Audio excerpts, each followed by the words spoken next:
Adobe Typekit, you have access to a library of high-quality fonts inside of the platform. You can view all of the Adobe Typekit fonts available through the developer tools. You will need developer permissions to access your Adobe Typekit fonts. To find out how to add developer permissions to your account, watch our video, How Do I Gain Access to the Developer Tools?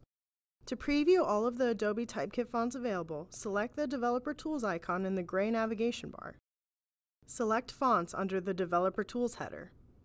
From the Fonts area, you can view all of the fonts available in the platform. Use the star icon next to each font preview to select fonts that you may want to use later. You can see your new fonts in the Design panel. Under the Site-Wide panel, select Styles. Next, click Text and choose your font from the drop-down menu.